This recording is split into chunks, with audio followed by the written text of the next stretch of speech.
केंद्रीय प्रदूषण नियंत्रण बोर्ड के मुताबिक दिल्ली में प्रदूषण खतरनाक स्तर पर पहुंच गया है।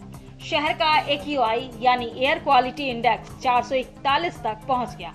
राष्ट्रीय राजधानी में हर तरफ धुंध की परछाई दिख रही है। इस वजह से कई जगहों पर विजिबिलिटी कम हो गई है। 37 निगरानी स्टेशनों में से 32 ने एयर क्वालिटी को अति गंभीर श्रेणी में दर्ज किया, जिसमें कई इलाकों में AQI का स्तर 480 तक पहुंच गया है।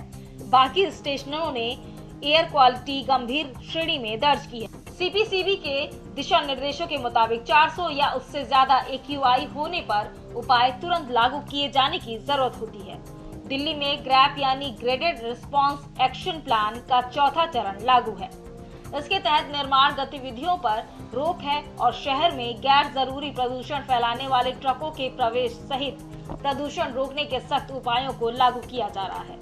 पर्यावरणविदों की दलील है कि हालात बिगड़ने पर उपाय करना काफी नहीं है।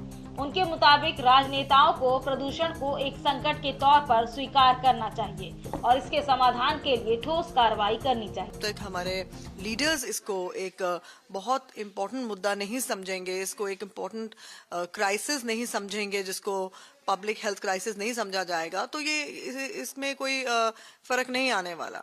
जो आप ये जो रिएक्शनरी मेजर्स हैं, पानी डालने का, और फिर आपने एक दिन हेडलाइन निकाल दी क्लाउड सीडिंग, एक दिन आपने स्मॉग टावर लगाने की बातें करी, ये सब चीजों से कुछ नहीं होगा। दिल्ली में बुधवार सुबह न्यूनतम तापमान 7.6 डिग्री सेल्सियस दर्ज किया गया, जो मौसमी औसत से थोड़ा कम है।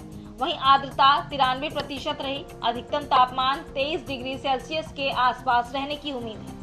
मौसम विभाग के अधिकारियों के मुताबिक आने वाले दिनों में न्यूनतम तापमान गिरकर 5 डिग्री सेल्सियस के आसपास पहुंचने का अनुमान है। खराब मौसमी हालात, गाड़ियों से निकलने वाला धुआं, धान की पराली जलाना, पटाखे फोड़ना और दूसरे प्रदूषण स्रोत मिलकर सर्दियों के दौरान दिल्ली NCR में एयर क्वालिटी को खतरनाक बनाते हैं।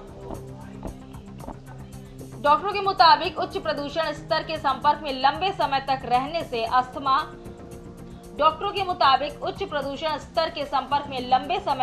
से अस्थमा काइटिस और COPD जैसी सांस से जुड़ी मुश्किलें बढ़ सकती हैं।